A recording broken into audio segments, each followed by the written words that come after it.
In the previous chapter, we had discussed library functions which come along with the C++ compiler.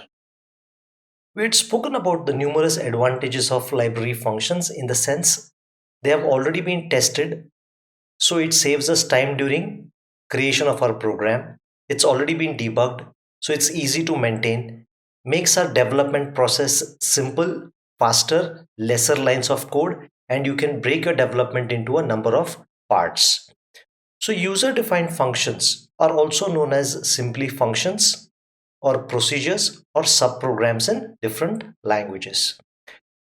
So user-defined functions are similar to library functions in everything except that developed by a user like me and you in order to solve a specific problem.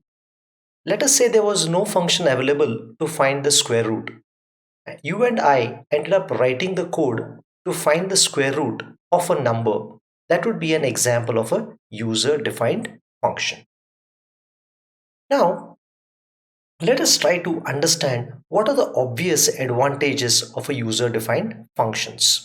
So what I'll do is I'll show you a piece of program on the right side of your screen where it's going to find the greatest of three numbers. I've written a small function to find the greatest of three numbers. At this point, you're not going to understand each and every terms, but over the next 4 to 5 videos, a lot of the terminology will be repeated and you will understand everything very clearly. So what I have done here is just think of it. I have written a function just like main whose name is biggest. It is accepting three values x, y and z of types integer. So if I send this function called as biggest three values x, y and z, it will tell me which of these three happens to be the largest or the biggest. So I am defining a variable called as big which can only be used between this particular brace. So using this ternary operator, I am able to find out which is the largest of these three values. How the ternary operator works is if x is greater than y, if the condition is true and x also happens to be greater than z, x value will be copied to big. Otherwise, the value of z will be copied to big. This is case number 1. If you remember the nested if else program, it's exactly the implementation of the nested if else except it's using a ternary operator. Suppose x is not greater than y, then it will come to this particular block. If y is greater than z, the value of y will get copied to big, else the value of z will get copied to big. What this return does is whatever is the value of big is sent back. This return value is sent back to this main. So there are a number of terms which you shall be clear over a period of time. There's nothing to really think too much about these terms. Let's look at the advantages. I'll proceed to the explanation in a couple of minutes.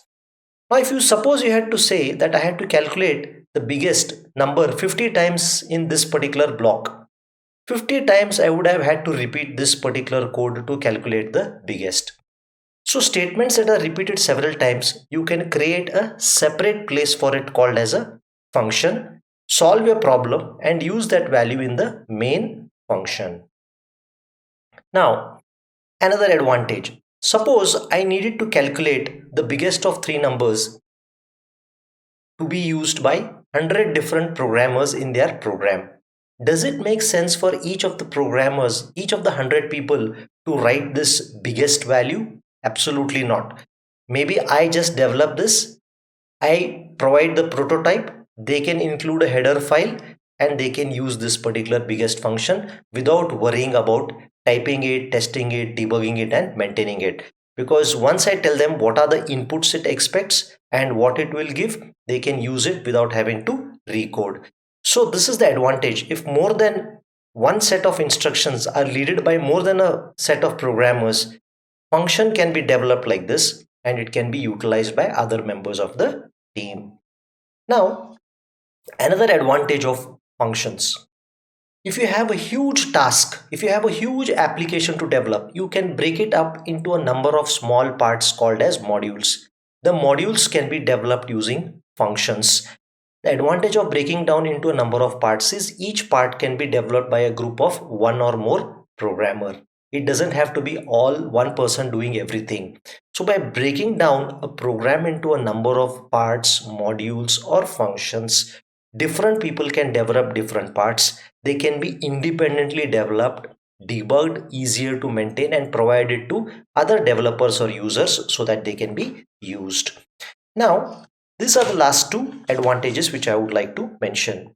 A problem divided into sub problems is the best way to work on large application or projects, because when you see companies like Amazon, Infosys, and so on, when they hire a number of people, it is almost impossible that one person will be working on the entire application or project. There will be thousands of people working on.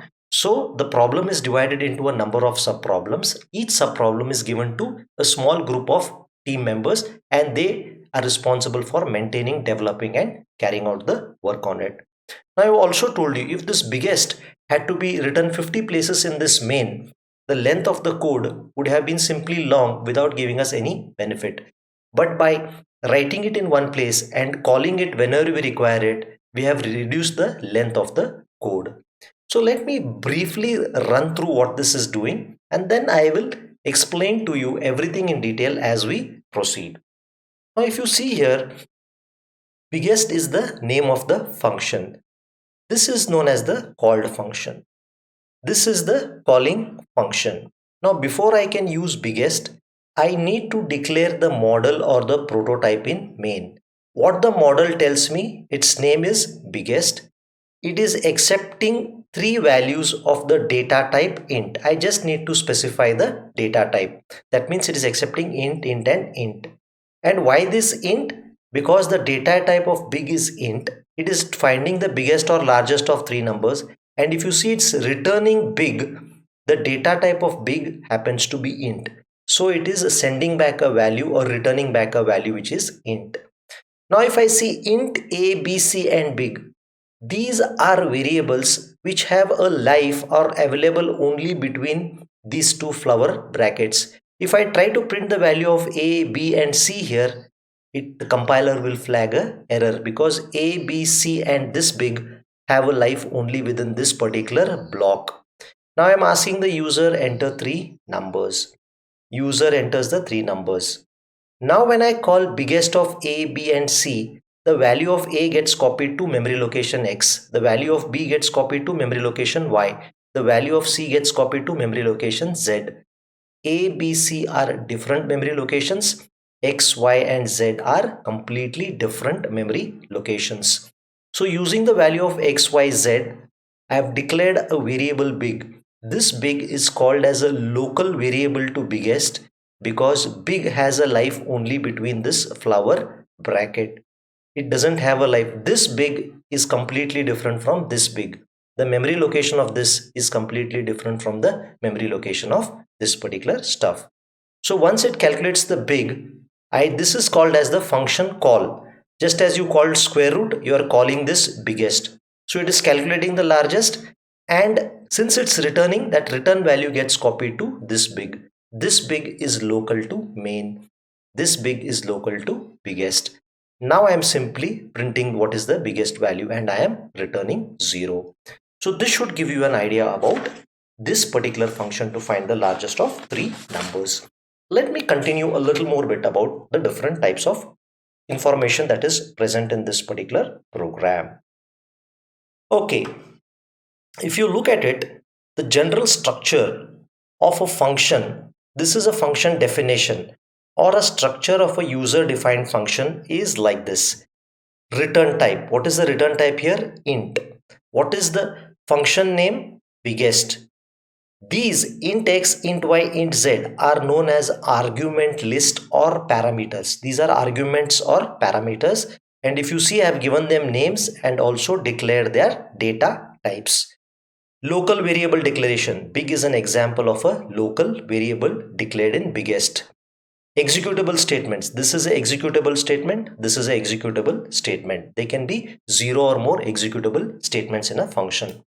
Finally, it is returning a value or an expression. So instead of big, I could return 2 plus 3 into 6. That is an expression. So I can return a memory location or an expression which is going to be copied here.